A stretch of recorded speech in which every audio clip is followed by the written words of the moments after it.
Este que ves aquí es Pedro Martínez. Fue rechazado por ser demasiado flaco, cambiado en uno de los peores traspasos de la historia del béisbol. Golpeó a un anciano en medio de una pelea en pleno juego. Fue el enemigo público número 1 de la peor afición del béisbol y aún así terminó en el Salón de la Fama. Este es el hombre que dominó a los monstruos de la era de los esteroides, que desafió las leyes de la fuerza y del respeto y que convirtió su ira en perfección. Esta es la historia de Pedro Martínez, el genio que humilló a toda una generación. Lo llamaban arrogante, lo acusaban de provocador, pero nadie puede negar que durante casi una década fue la figura más dominante e interesante que el béisbol moderno haya visto. El hombre que con una mano llena de fuego se atrevió a humillar a toda una generación de bateadores dopados. Para entender cómo lo hizo, hay que volver al principio. Pedro nació en Mano Guayabo, República Dominicana, un barrio donde el béisbol se jugaba con piedras como bases, con ramas como bates y donde la pelota no es un deporte, es religión. Su hermano mayor, Ramón Martínez, ya era una estrella de los Dodgers. Pedro lo admiraba, soñaba conseguirlo, pero todos decían lo mismo. Es muy pequeño, es muy delgado, nunca va a aguantar. De todas formas y contra todo pronóstico, Pedro firmó con los Dodgers en 1998 y debutó en Grandes Ligas en el año 1992. Su talento era evidente, pero su físico lo condenaba. El legendario manager de los Dodgers, Tommy Lasorda, lo relegó al bullpen. Decía que su cuerpo no resistiría la carga de un abridor.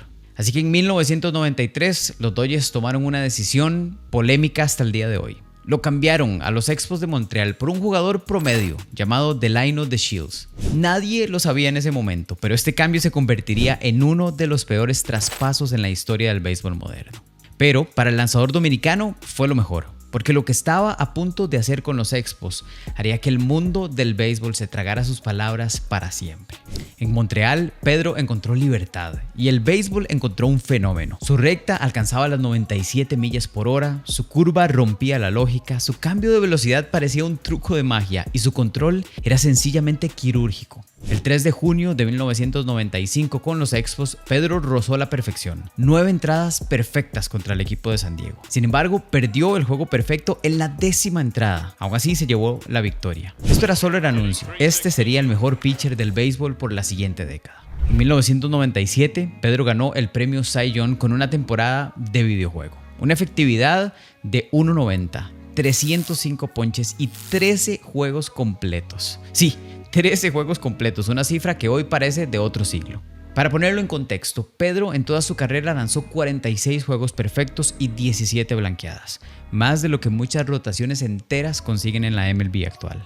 En plena era de los esteroides, cuando los bateadores eran máquinas de músculo y poder, Pedro los hacía parecer amateurs. Mientras otros confiaban en su fuerza, Pedro ganaba en precisión, en inteligencia y con un fuego que parecía inagotable. Boston lo notó y en 1997, en el mes de diciembre, los Red Sox le pagaron un contrato récord de $70 millones por 6 años. Sí, al flaquito que nadie quería, $70 millones por 6 años. La ciudad de Boston no lo sabía, pero acababan de firmar a su nuevo ídolo. Entre 1999 y el año 2000, Pedro Martínez alcanzó un nivel que rozó lo inhumano, algo que nadie ha logrado alcanzar desde entonces. En 1999 consiguió 23 victorias y ponchó a 313 bateadores. Y su temporada en el año 2000 fue casi sobrenatural, una efectividad de 2.91, un whip de 0.74, 284 ponches y solamente 32 bases por bolas en toda la temporada. Nadie en la historia lo había hecho, ni Koufax, ni Sievers, ni Clemens, que también estaba dopado. Porque era la era de los esteroides. Y en esa era Pedro fue una anomalía, un genio científico en un laboratorio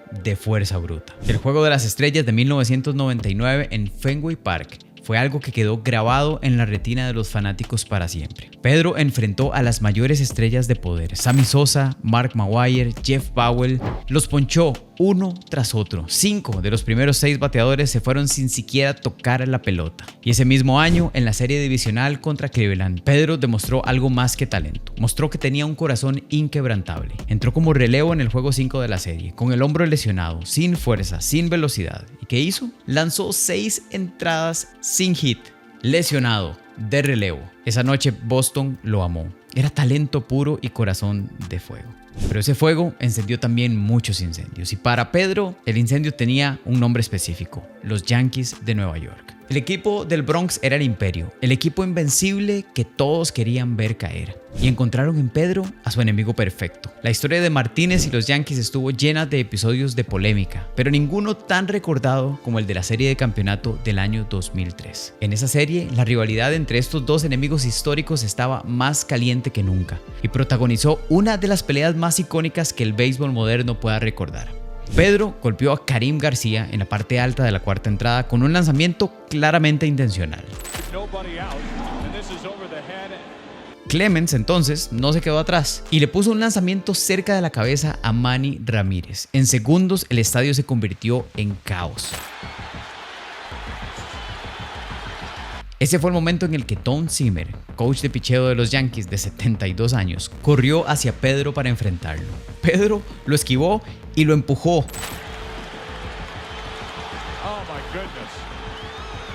Zimmer cayó al suelo, la imagen le dio la vuelta al mundo y el Bronx convirtió a Pedro Martínez en el enemigo público número 1.